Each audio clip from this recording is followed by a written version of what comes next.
Hello, everybody. Welcome back to Snipe and Score podcast. NHL season underway. A lot of extensions for this upcoming free agent class, and we have some performances we'd like to talk about and others people might want to forget. I'm Aidan Calkins with my great co-host Sean Wallace. Sean, what are we talking about today? Yeah, this is the first episode of our NHL season. Now, I think what we were planning to talk about next offseason has actually occurred in the last 3 weeks. We were kind of off. So, this is kind of our little preview into the NHL offseason next season because I think everyone expected next season's or next offseason's free agency class to be one of the best ever. And we're not down to many players. I think the best Mm. name on the board right now is Alex Tuck now, which kind of stinks, but Alex, a lot has happened in the last Alex, 3 weeks. I think the top two names are Alex Tuck and Nick Schmaltz, along with Jason Robertson via trade, because it looks like after one of the extensions we'll talk about, he may be available to be picked up by a team. Yeah, crazy, crazy turn of events the last 3 weeks. What was looking to be one of the best free agency classes ever just turned into maybe not even as good as last year. Yeah, unfortunately. So we're gonna get into our studs and duds. Sean, who is your stud of the last couple weeks of the NHL season? Okay, well, we're not even 10 games through yet, so take this with a grain of salt. But he looks to be the best player in the NHL right now, Jack Eichel. He's an absolute monster. But that entire Golden Knights team has played very well. Everybody, but Jack Eichel more so than others. As a matter of fact, the way he's playing right now, that extension almost looks like a bargain. It's a lot, but I guarantee you, had he not signed that extension, and he keeps playing the way he is right now, he goes into the offseason, right, without signing that extension, maybe looking for a contract as one of the highest paid in the league. That's just what I think. I agree. Eichel currently through 11 games has 19 points, 8 goals, 11 assists for this Knights team that's just been just rolling. And the addition of Mitch Marner has finally solidified that top six forward that I guess you could they kind of needed, Oh which yeah, is funny enough because which is funny because of how good Vegas has been the last ever since they came in the league. yeah, But absolutely. And sorry, go ahead, you can finish up. I was gonna say about Toronto. Look at Toronto right now. They've been, I mean, they just don't look the same without Mitch Marner. Now They're not good. they might turn it up. I don't know, middle of the season. I mean, it is just not even the first 10 games yet. But Mitch Marner, he looks to play a significant impact on how they're playing right now. I His agree. absence. While we're talking about Eichel, do you have the numbers on that extension, Sean? I believe it was 8 years. Let me pull it up real quick. I think it was 11 and a eight half, years, I about think. 11 and a half. And I'm looking for it right now. Okay, so third highest paid forward in the league. It was 8 years, 13 million. So right under 13. Draisaitl and Kaprizov. But I guarantee you, if he keeps playing the way he is right now, like I mentioned earlier, his contract may have been higher than Kaprizov's if he goes in the offseason the way he's playing right now without that extension. And look at that entire Golden Knights team right now. I mean, the way Mitch Marner's playing and the way Toronto's playing, Mitch Marner's absence absolutely has an impact on the way they're playing in Toronto. Now, that's not to say that, they can improve down the line. They might catch their footing eventually, but Mitch Marner's absence has absolutely played an impact in Toronto. Absolutely. The Leafs seem like they're still good because they still got Matthews, Nylander, and all the Tavares, a part of the core four that no longer exists. But still, they don't look as good up in the top six as they were. Um, yeah, they're top six. They need another guy, Yeah, and they lose Marner, yeah. which There's something missing, but that's not to say, like I said, maybe come playoff time, maybe Marner was the problem, and maybe they actually turn it up and they get adjusted. But right now, it doesn't look that way. So we'll see if Berube can change anything. My buddy from looks like he's a character from the Muppets. I forget which Muppet character, but yeah, one of the Muppet characters. My stud of the week is going to be a big shocker. It's Nick Schmaltz, another pending UFA this upcoming season. He's got 17 points, seven of those being goals in 11 games for Utah. And he's just been really great for them. He's taking yep. a kind of next step. I mean, just in general, like their top six forward grouping of Paterka, Cooley, who just got an extension we'll talk about here in a little bit, Schmaltz, um, Gunther, Paterka, Keller. That top six is flying. And they've really helped Utah become one of the best teams in the Western Conference throughout the start. And they've just been rolling teams to start the year. Yeah, without a doubt. And with Nick Schmaltz, I think people expected Utah to be, kind of trending towards that upside, right? I mean, no one kind of expected them to be bad. Everyone thought, with the young core that they have, new setting, new everything, they're going to be a decent team, and they're proving that right now. But Nick Schmaltz has been, he was supposed to be good, but he's been a pleasant surprise in the fact that I think a lot of people are watching him play at a level that no one really expected him to play at. Right. I don't know if that's just because it's a contract year, or this really is the Nick Schmaltz that we're gonna see for the next 8 years. But regardless, this is great for him because when he heads into the offseason next year, I don't know, what do you think his contract could look like? Because he's gonna get absolutely paid. I think it's kind of the same boat of Alex Tuck, whereas you really don't know what the number is because a lot of people are saying, "Oh, Buffalo wants to offer him 8." The rumor right now is, "Oh, he wants 10 to 12." Like, I couldn't give you a range about Nick Schmaltz because of how much the cap's going to go up. Right. If I'm going to give you a guesstimate of like 10 to 11 and a half. To where that is, I don't know. But I think that might be your range if you're trying to project a contract year that is above average. That's where I'd probably guesstimate for Nick Schmaltz. Yeah, and I mean he's already 29. I don't know if it's going to be a massive 8-year extension like we saw with Eichel, right? But at the same time, there's no doubt he's going to get paid, right? Like Alex Tuck, I think they're in the same boat, so I think you make a good point there. He's tied fourth among the league in points right now. Pasternak, Makar, Larkin, all those guys, and I'll talk about him later. Evgeny Malkin is there too. All right. Yeah. Gino in Pittsburgh. Oh my. Yeah, he took those words to heart in the offseason. They basically are already wishing him goodbye, and he's like, "All right, let me show you what you're missing." Pittsburgh right now is the best team in I believe, the Eastern Conference, and I think all of the NHL. Shout out, friend of the show, Ryan Barry, our favorite Pittsburgh Penguins fan, that's on the hockey team here. Yeah, they are tied currently in the NHL with the Avalanche with 18 points, and yeah, we were way off the mark there. I don't know what's been going on in Pittsburgh, but they're getting production out of everybody, Yeah. and Justin Brazeau's got like 5 goals, and I thought he might have that by the halfway point. I'll talk about him in a minute, but you know how I feel about Pittsburgh. I hate Pittsburgh. But finishing up Nick Schmaltz, yeah, like you said, I think that's a great pick for your stud, only because Utah's playing as I think everyone expected right now. Well, I think they're actually probably above expectations. Not that people thought they're going to be bad, but they are playing well. And Nick Schmaltz has been a pleasant surprise. If he continues this way for the next 70 games, I put Utah in playoff contender conversation. Some honorable mentions as far as studs. Yes, you just talked about them. The Pittsburgh Penguins. I gave them a bunch of shit right before the season started. I thought they're going to be horrible, and Dan Muse has that team playing great hockey. I don't know what it is about Pittsburgh, but man, do they ever, they just always seem to have their act together, with the exception of the past couple seasons. But no matter how bad that team has looked, even when they had Hextall as GM, that team still played fairly well. They weren't the worst, but for how bad that front office was, they were actually not playing horrible hockey. And now with Dubas in, he's they're obviously rebuilding. They aren't supposed to be good, but yet they're playing great. They're one of the best in the Metro right now, and it's really pissing me off. But they're my honorable mention. Sidney Crosby's being Sidney Crosby. Justin Brazeau is second or third in the team in points with 12. He's got 6 and 6. Anthony Mantha, who 6 goals, 11 points. Like, they have a lot of just guys that are just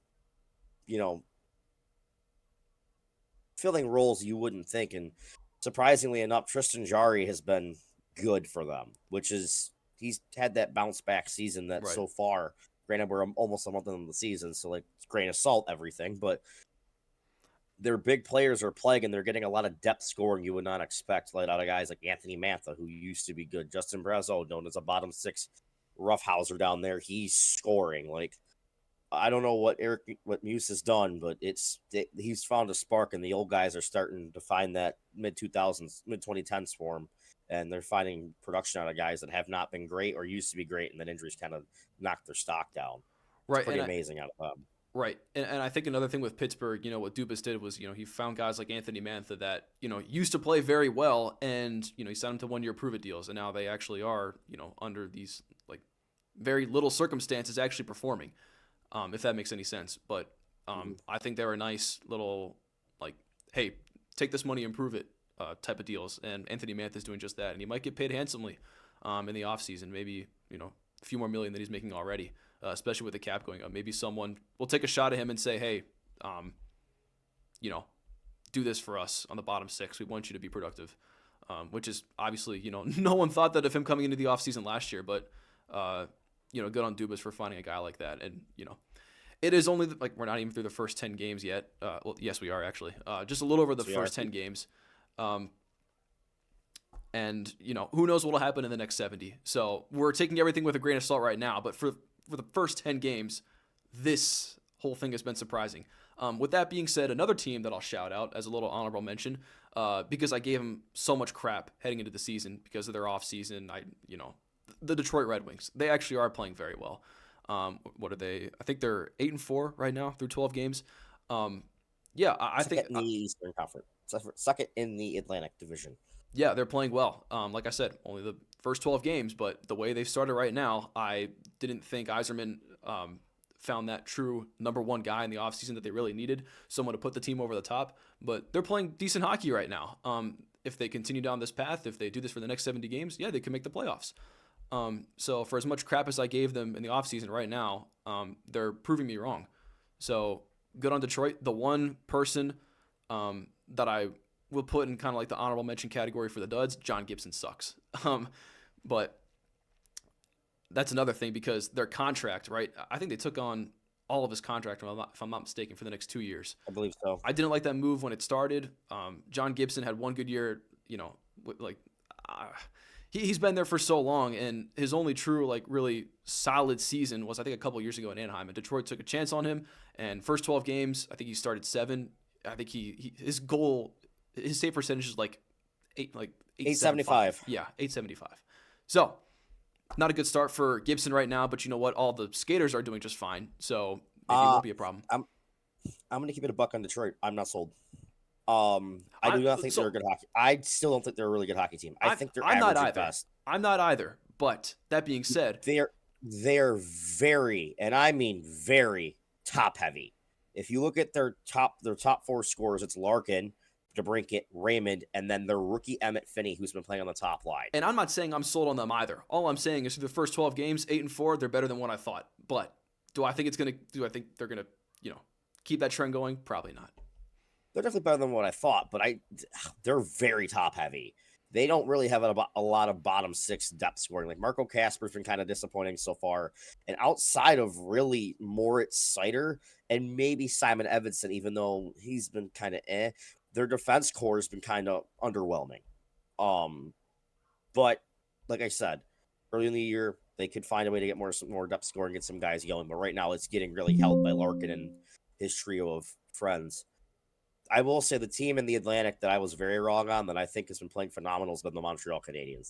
They're tied for first in the Atlantic right now with Detroit, but these guys play fast hockey, they play hard hockey, and they play good hockey.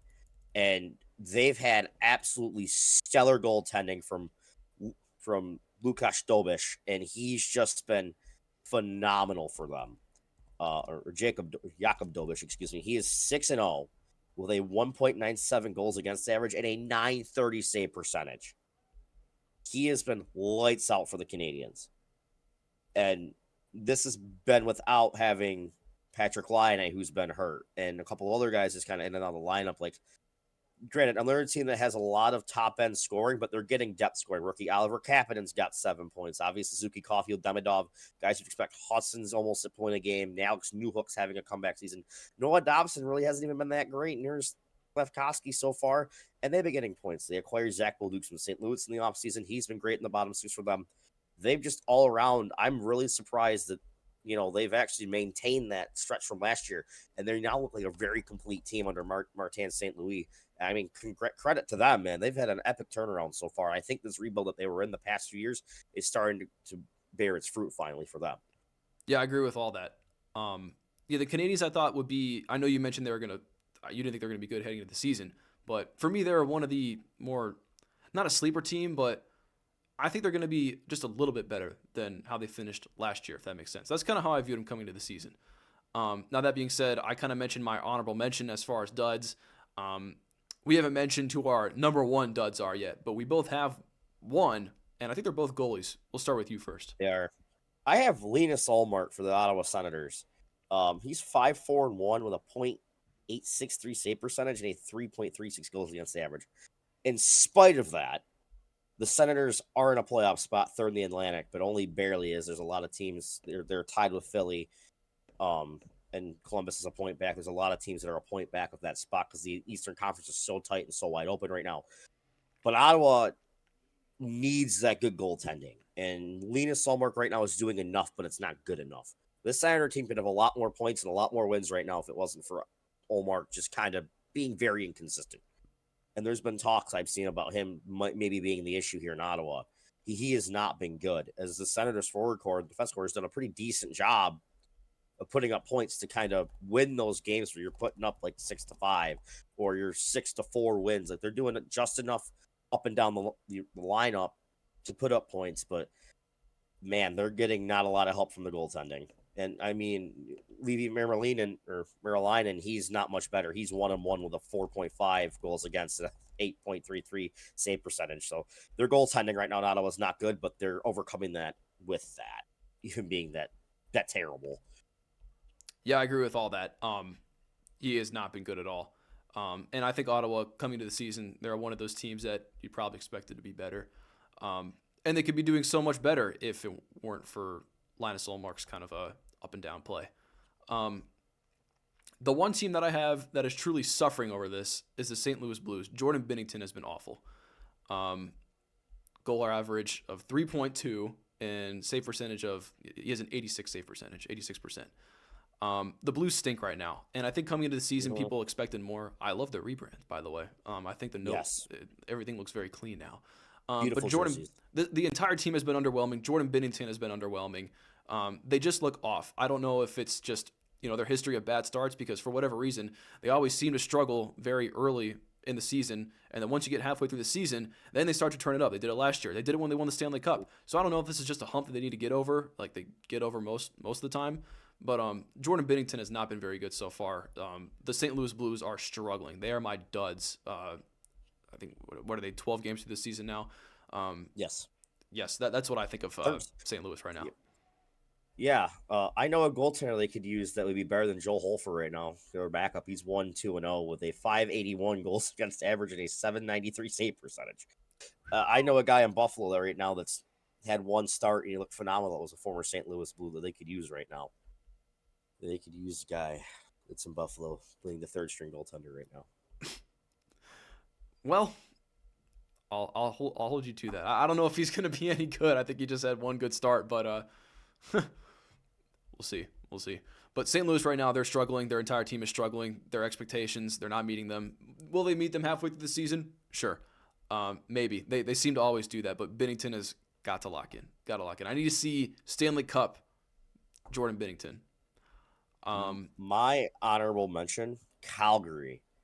Yeah. Missed the boat on that one. Yep. They're not scoring goals, and Dustin Wolf at the time, we love Dustin Wolf. I love the extension in the offseason, is not giving them saves. Except in the game against Montreal, which was a 1-0 overtime loss. They are just, I don't know what to call it, stuck in mud, not scoring. Like, their defense is not great. They're Matt Coronado, who signed a monster extension. He's got 4 points. He's a -12. Huberdeau's awful. Sharon Govich is bad. Rasmus Anderson's bad. Like, it's like really Nazem Kadri and Morgan Frost, it looks like right now, based on statistics, that is carrying this team. Like, a lot of their guys, like you would expect to be trying to carry this team, are just not doing it. And like I said, Dustin Wolf, not been good. He's 2-7-1 with a 3.44 and an 8.87. But like I said, he's not getting a lot of help because outside of, like, their leading goal scorer is Blake Coleman. And then the next closest two is Kadri and Coronado at 3. And then it's a bunch of 2s and 1s and 0s. And I understand we are 12 games through the year. But man, their offense is bad. It's bad. And their lack of defense is not helping them. Yeah. And they gave their head coach 2-year contract extension. I don't know what was up with that. They're not performing right now whatsoever. And I'll go back to John Gibson. I think he and Dustin Wolf are kind of in the same position. They started, Dustin Wolf was just coming off an extension, right? Not a very big one. I think one that it's a manageable contract for a solid goaltender, or who was supposed to be a solid goaltender coming into the season. But I look at both of their positions. They're not getting any help whatsoever. Like you said, defensively, the Red Wings stink defensively. Calgary is not much better defensively. So John Gibson, yes, he hasn't been performing, but I need to see the team also give him some help as well. Same with Calgary and Dustin Wolf. So those are my thoughts. But yeah, both, yeah. Calgary not meeting expectations at all, kind of similar to St. Louis. But yeah, take it with a grain of salt. Only the first 12 games. Maybe they turn it on. I don't know. But now we're going to get into some extension talk, as Sean kind of mentioned, with the offseason that was going to be the greatest of all time. Now it's turned into, it's Alex Tuch and Nick Schmaltz. Yeah, as we kind of alluded to at the beginning of the season, this was supposed to be a historic offseason. There were supposed to be so many good free agents. It was supposed to be absolutely unbelievable. And now everyone got extended, and it almost looks like we are seeing an offseason similar to last year because Nick Schmaltz and Alex Tuch are like the only two big names now. But to start off things, while we were gone, Connor McDavid. This was not what I was expecting whatsoever, and I don't think it know. was what anybody expected. This is very interesting because I don't know what 2 years are going to look like from now. I think, okay, so for context, McDavid signed a 2-year, $25 million contract extension with the Oilers. Is this Connor McDavid saying, Edmonton, you have 2 years to show me something, and if I don't hoist that cup, I'm gone? Is that what he's saying here? Because he could have gotten a lot more money. He could have gotten, he could have gotten a 7-year extension. He could go out and get a 7-year contract if he wanted to. But I don't know. I think he's playing it safe as in, I'll give you guys 2 more years, and if not, I'm done spending my time in Edmonton. I'm halfway through my career. I want to go win a cup. Is that what he's saying here? Well, yeah, and obviously he takes $12.5 million, which absolutely flipped the market. Right. Yep. Yeah, I 100% think it's one of those. I'm going to sign a 2-year extension here. If we cannot get over the hump, whether that be Florida or whatever another Eastern Conference team that's there, or Vegas, which has been a problem for them at certain times, then I'm going to go leave and go somewhere else where I think I have a better chance to win. Whether that be Toronto, his hometown, or somewhere else, I think that's what it means. Like, he's a 3-time Hart winner. Like, he's one of the greatest players of all time, and he's only 30 right now, or 29 right now. Like, he's got 14 points in 12 games and a -4, and that's bad for him. Like, I think that it is 100% a prove-it deal for him. A prove-it deal for the Oilers, not even him, because McDavid's proven it. It's 100% a prove-it deal for the Oilers. Yes. And we'll see where it goes. And if they don't win by, let's see, we're in 2025, so it'd run out in what, 2020, 7, 8, if I'm correct? I'm pretty sure. Yeah, okay. Does the contract start this year or is it next year? Because if it starts next year, then it's 2028. Okay, so he becomes a free agent in 2028. Where does it look by then? So we'll see where that goes. But yeah, it's 100% approved deal for the Oilers, and McDavid takes an extremely team-friendly deal to make sure they have the ammo to go out and try to put guys around him to see if he to go win this cup. So you mentioned what is it going to look like in 2 years? I've actually been a big fan of what the Oilers front office is doing, and I'll explain why. They're trading away guys like Ryan McLeod, who they know are going to get, a decent amount of money. And they trade him for young guys like Matt Savoy. They acquire a guy like Isaac Howard, who isn't due for another contract in, 2 or 3 years. And with those guys who are expected to play well and actually contribute, and, offer, fresh legs, and they offer great hockey. Now, with that small amount of cap space, or, with those players that don't have a huge cap hit, now you can go and extend guys like Jake Wallman, like Matthias Ekholm, guys like that. And now you have younger guys whose cap hit isn't that large and still play great hockey. So in 2 years from now, maybe they have to extend a guy like Isaac Howard or a guy like Matt Savoy. But now they have Jake Wallman and Matthias Ekholm locked up as well. We missed that the last few weeks. I'm really curious to see what they do with Connor McDavid. What's it going to look like in 2 years? Because I really like the way they've kind of structured their roster for the next 2 years with young guys who can play great hockey, who don't have huge cap hits, and they lock up, big contributors like Ekholm and Wallman.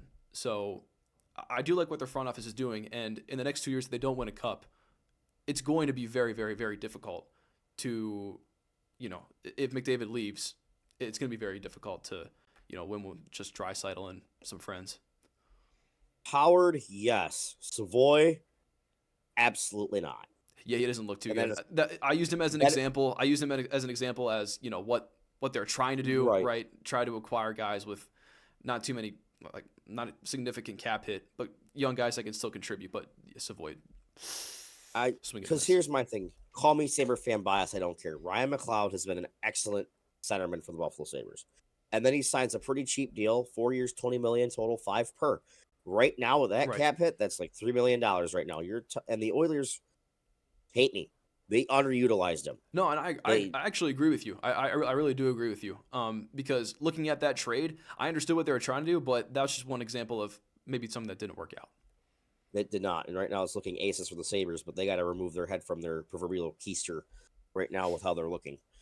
But there's no Sabre talk today. There's nothing to talk about right now. Maybe a next week topic. But moving on to another free agent, Kyle Connor. He re-ups in Winnipeg. Want to talk about it, Sean? Yeah, Kyle Connor.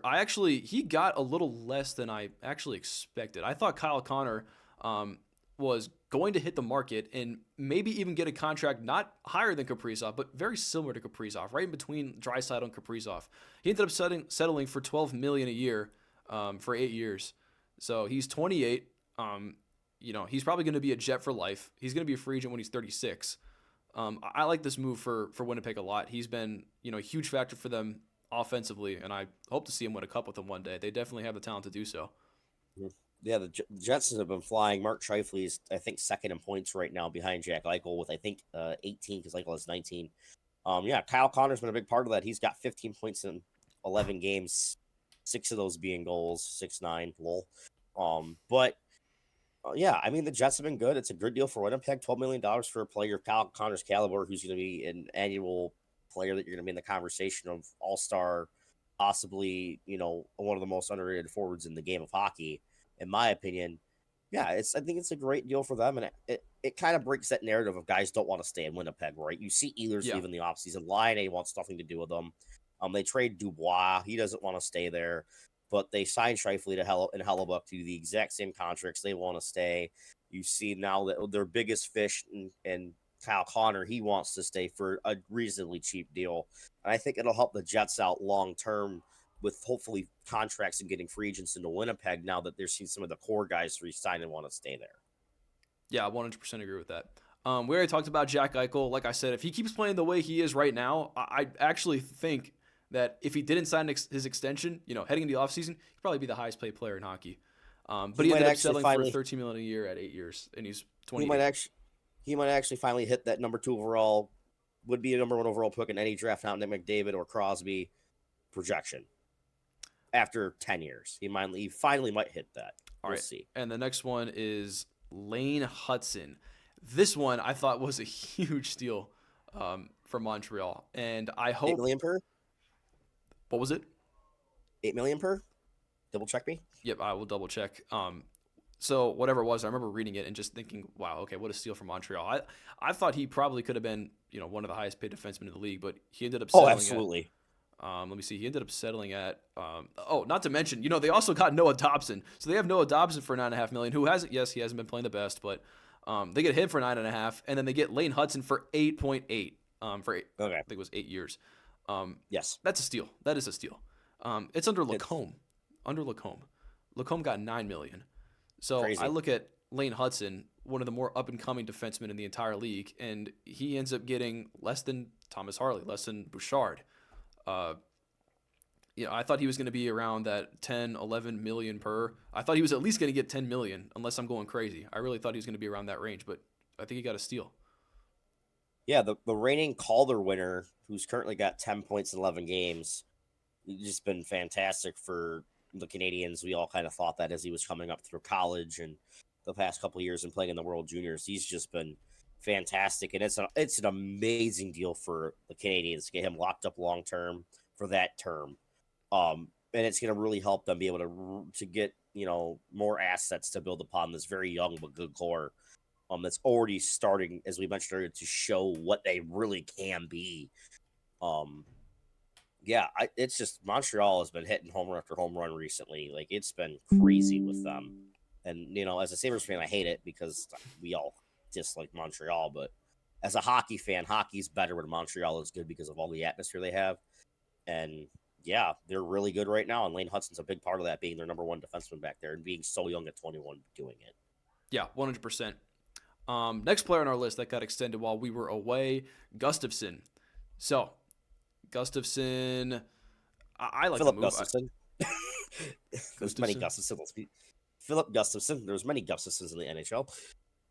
Oh yeah, I was gonna Specifically say the there's no goaltender way for it's Minnesota. Gustafson. I know I'm pronouncing it correctly. I thought No, it's always been I'm pronouncing it wrong on the. I always pronounce names wrong on the pod. So when you said that, I was like, shoot, did I pronounce his name wrong?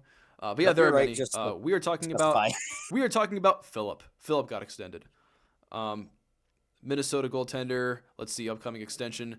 He gets 5 years, 34 million. So it's 6.8 a year. So obviously, with the cap going up, we've mentioned this time and time again. The Wild needed to lock up their goaltender. They got him. There's not much else to say. That's the price you're going to pay for a solid goalie, and that's what they got. I don't see anything wrong with it. I thought it was a good contract. I see nothing wrong. I think Minnesota in general has been not so great this year. They are currently seventh in the Western Conference with only 3 wins. They're 3-6-3.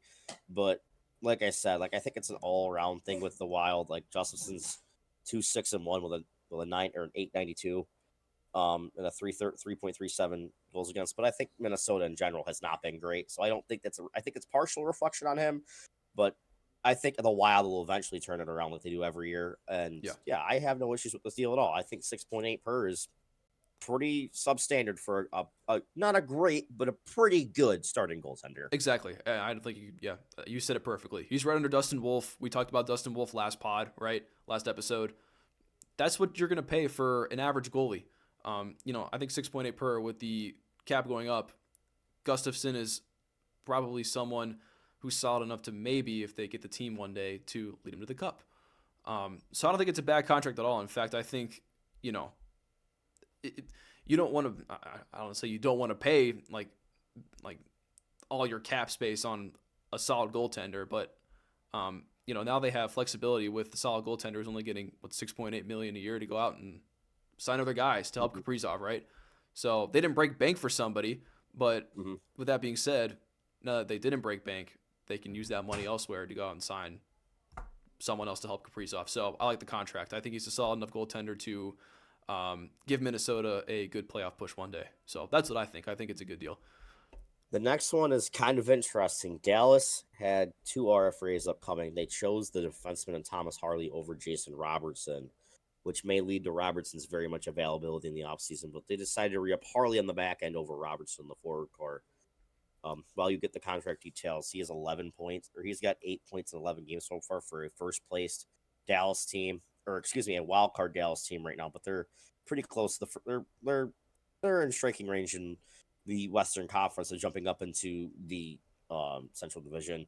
But yeah, Thomas Harley, a big cog. And the funny part is, I don't think he's the best defenseman on this team because they have Miro Heiskanen back there on that left side as well. But I think it was a very important signing for them with Thomas Harley. Do you have the extension details? Yeah, he got 8 years, 80 million, so it's 10 a year. He's the fourth highest paid defenseman in the league now. I've got ads all over my computer right now, so I can't give you any more details. All right, finally, they disappeared. But it starts next year, obviously. And like you said, with Jason Robertson, it's very interesting because I don't know, but I think with their whole cap issue right now, that they're one of the, they're the team that pays the most for their players right now. They're spending the most money, if I'm not mistaken. They're one of the teams at least. Let me look it up. But as far as Dallas right now, I think the writing was already on the wall for Jason Robertson. It was either trade him or pay Thomas Harley. They decided to pay Thomas Harley, and I think it'll be interesting to see what they do with Robertson next offseason because I think he's gone. I think they're going to get some very good return for Robertson in the near future, but you can't pay everybody. That's kind of common sense. I think everyone knows that. So. Yeah, we'll see what happens. We will see what happens. Unless they trade somebody, I don't see a future where Jason Robertson stays with the team after the season, at least right now, unless they make any other move that, we don't know of yet. As of right now, they have the third highest cap in the NHL from Third highest. Okay, yeah. From what Spotrac says. Now they have a couple guys on IR. Lundqvist, Jamie Benn's on injured reserve right now, so that's about 2.2 million right there, just gone. Not hit the cap right now, but yeah, they don't have any cap money, and I will look at next year to see what they're kind of looking at cap wise. So 26, 27. Yeah, they have about $17 million in cap space for next year. But they have guys to sign. And Robertson is one of them. He's one of the big ones that they have to sign.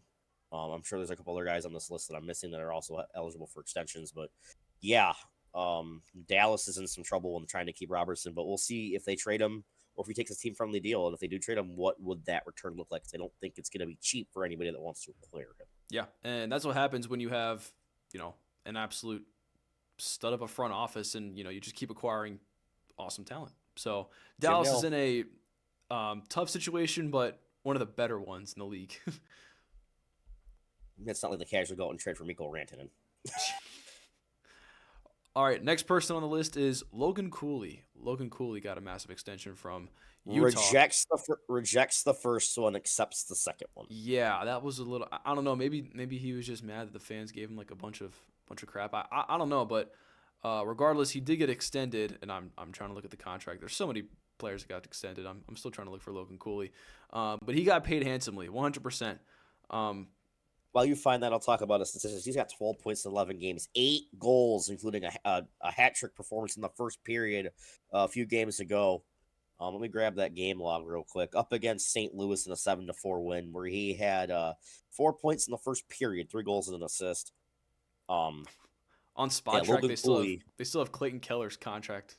They have the Coyotes logo next to where it says Utah for Clayton Keller's contract. All right, I don't. Come on, Spot Track. All right, you know what? I'll just look him up. But yeah, Logan Cooley. This had to get done. As a matter of fact, I'm a little surprised it didn't get done earlier, but it got done. Yeah, like you said, it is a 8-year contract worth $80 million. Yep. Per. Good contract. He's 21. He's gonna be a stud. We all knew he was gonna be a stud. If you watched him back in juniors, he was the number 3 overall pick for a reason.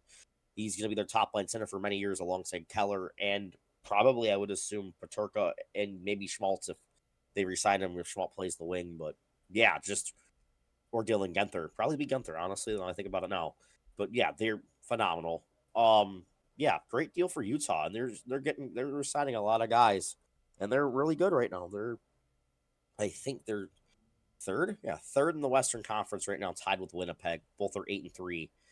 Yeah, like they're really good right now. The biggest issue right now is playing on the road. They're 4-0 at home in the Delta Center, but they're 4-3 on the road. So the road's been a little bit of an issue, but all in all, they've been a really good hockey team to start the year, and it's been a pleasant surprise. Yeah, gauging this core is what Arizona could be if they did not move to Utah. And I'm trying to see where he compares to other forwards on this list, but his contract is not showing up unless I'm missing it.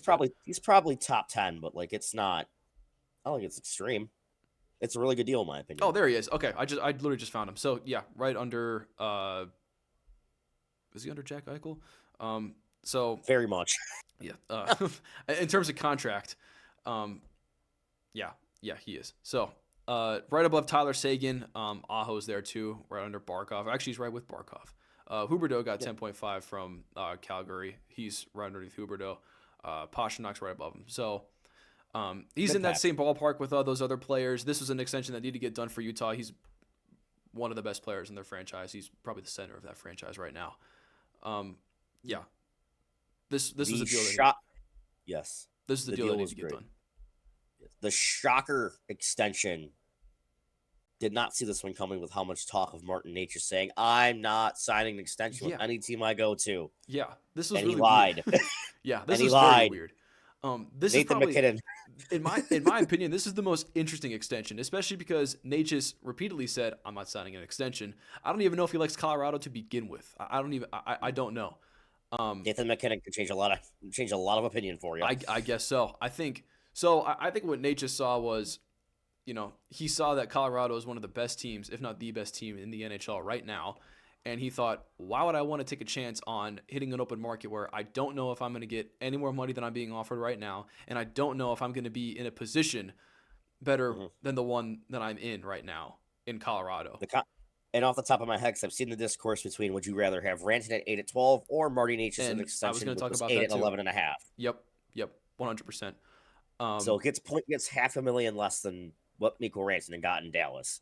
So very interesting how Colorado played this. And that may not look like a lot, but at the same time, the way they're playing right now, maybe they don't need Mikko Rantanen, and they needed a guy like Necas anyways. So Who knows what they would be like with Rantanen, but right now, with the way they're playing, who the heck cares? Because with Necas and the contract that he has right now, why even look back? I think they're playing great hockey, and if it continues down this way, I think Colorado won. Well, I think Colorado already won the trade. Yeah. But Well, and Necas is playing alongside Nathan McKinnon, and in that he's got 8 goals and 8 assists for 16 points in 12 games. Playing alongside right now one of the top 3 centers in the NHL right now in Nathan McKinnon. Just a fantastic player. And yeah, obviously, I don't know if the scoring pace is going to continue, which made the cap value be as high as it was. We'll see.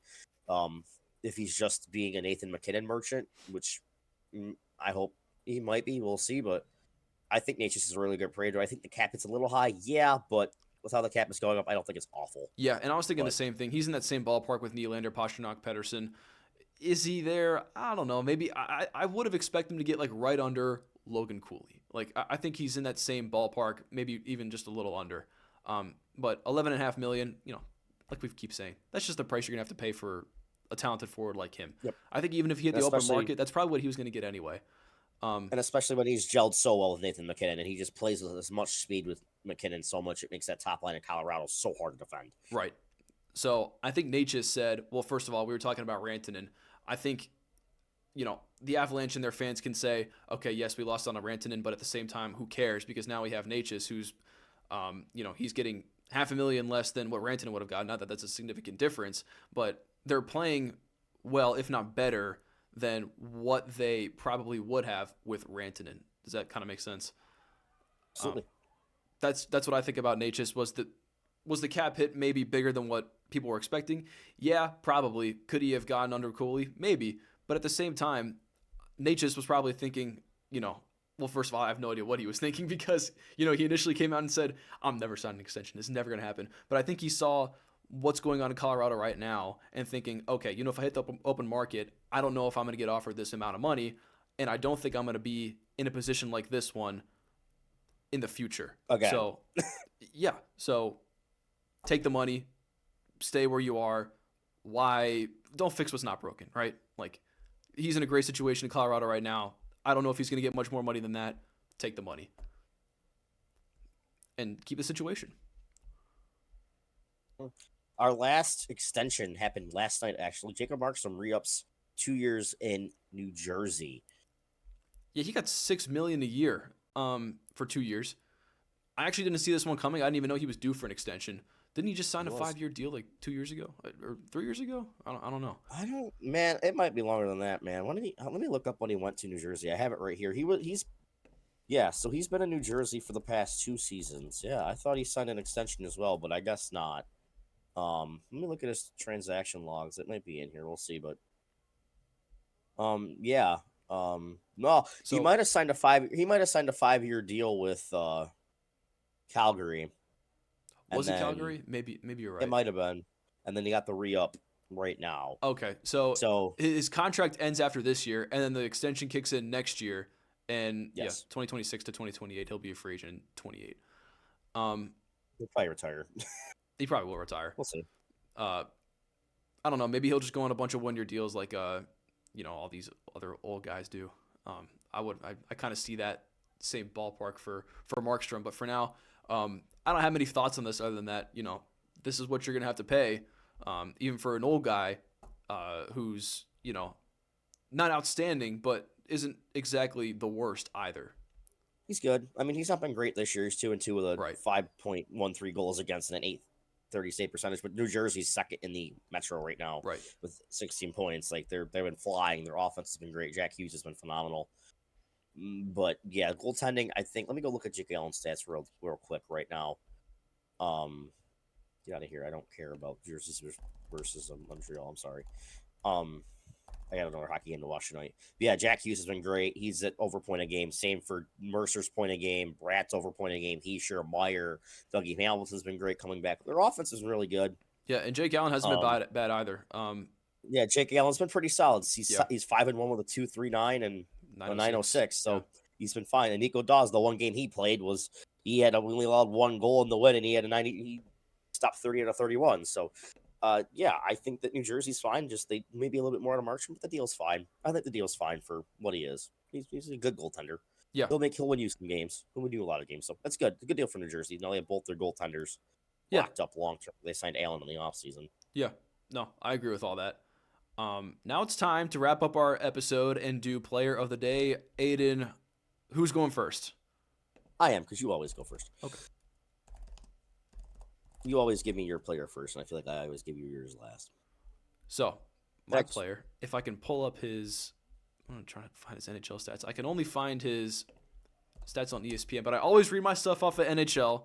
The NHL website, I think it's easier. They basically tell you everything. All right, here it is. I was gonna go to Hockey Reference. That's where I get all my stuff. Shout out Hockey Reference. You guys Hockey Reference is good, but I feel like NHL is also good.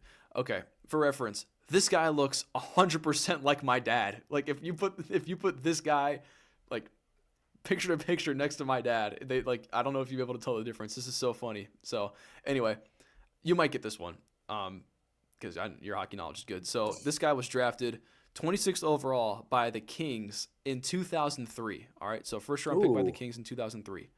All right. Okay.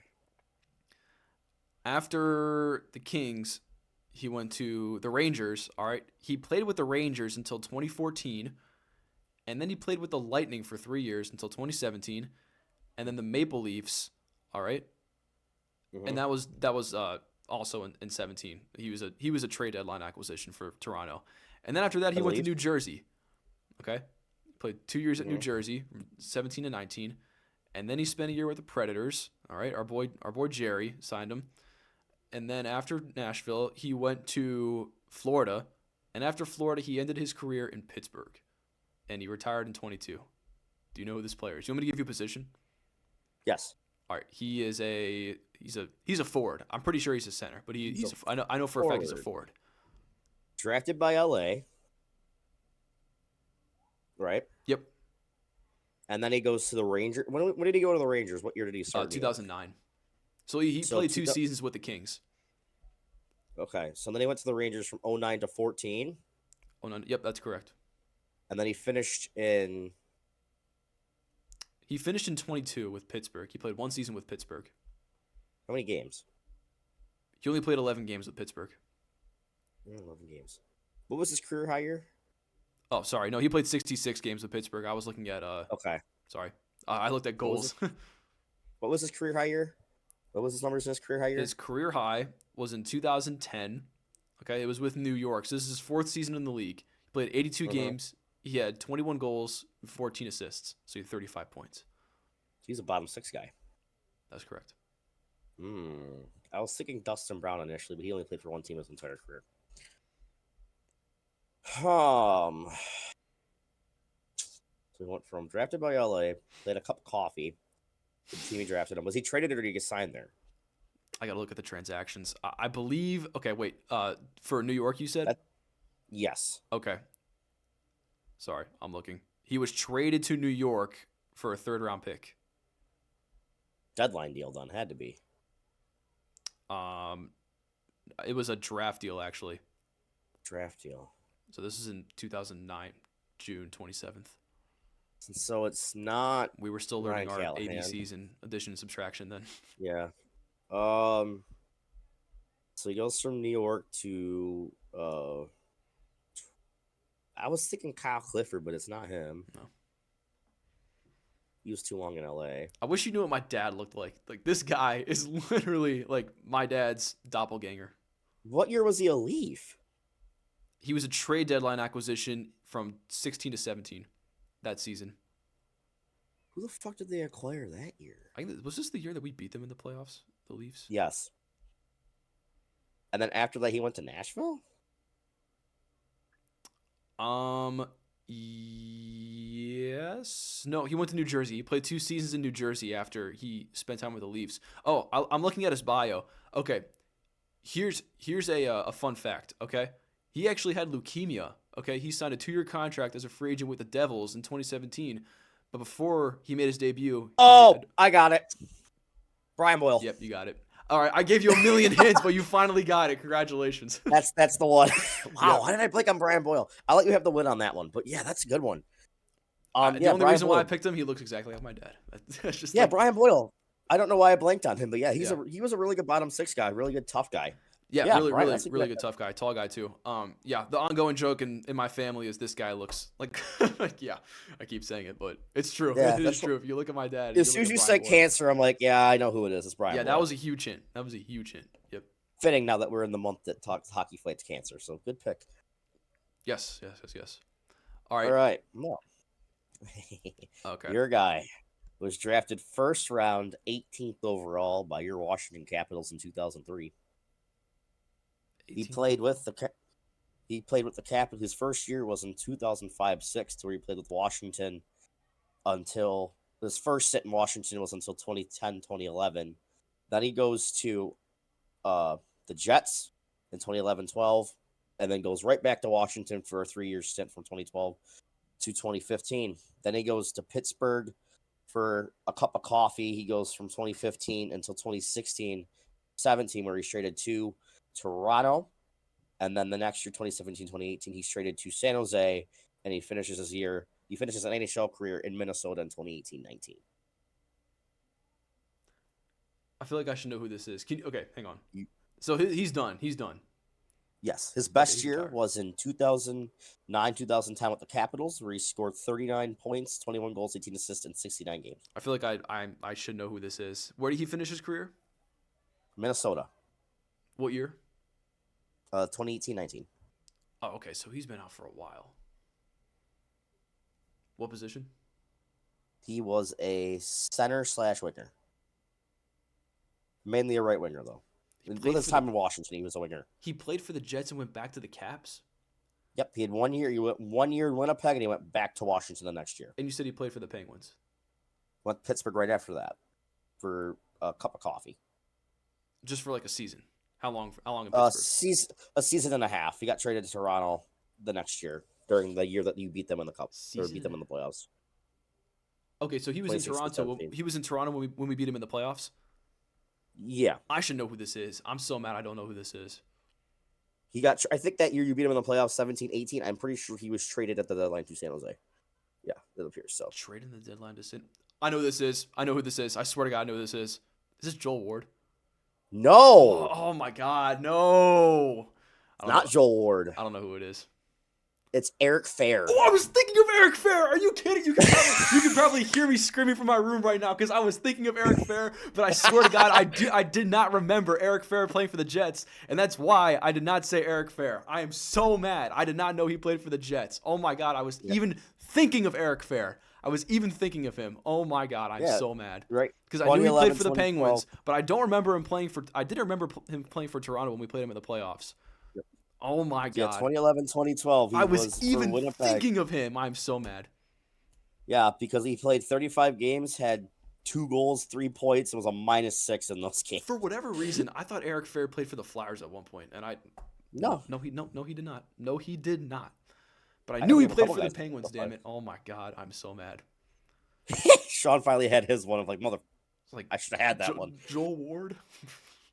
That's actually not a terrible guess. Yeah, no, I don't think he ever played for. Yeah, it was a pretty bad guess. I just remember Joel Ward being. I think he played for the Sharks at one point. That's why I said Joel Ward. He did. Yeah. I think he ended his career in San Jose. Let me look that up real quick. Now I can't use him anymore. I can't use him for one, but yeah, we'll look him up now. Joel Ward. I'm so mad. I was even thinking of Eric Fair. He started in Minnesota, and then he went to Nashville, and then he went to Washington and ended his career in San Jose. Yeah, Eric Fair. I grew up watching him, obviously. When I was very, very, very little. He was part of my first seasons as a Caps fan, so definitely remember Eric Fair. I think the only former Capital I've gotten, you even said Mike Green, and I couldn't even get Mike Green, and I'm mad about that. Michael Neuver is the one you got, which is hilarious. I'm pretty sure I also got Jason Chimera. I do remember Jason Chimera. Yes, you did get Jason Chimera too. I was actually there at the game when he came back to DC. When he played for the Islanders, he came back, and I was there at the game. It was pretty cool. Yeah. Anywho, Sean's so close. I'll give Sean the win this week on me because it took me a million guesses to get Brian Boyle. I'm a big loser. But yeah, so thank you guys for tuning into this week's episode. We'll hopefully be back with you next week with some more duds. Hopefully not extensions unless it's Alex Tuck. And then yeah, thank you for tuning in. Rashawn Walls, always great with his knowledge and his hockey insight and doing all the hard work for me. Well, you're too kind because that's totally not true, but I appreciate that. doing all the hard crunch work with the numbers. I'm just a stat guy over here that knows a bunch of hockey players. And for Sean Wallace, I'm Aidan Calkins. Thanks for tuning into this. Make sure to like, share, and subscribe to all of the afterthought stuff with everybody, James, Ryan, Jack, all the crew that does the phenomenal stuff, all the other wonderful sports.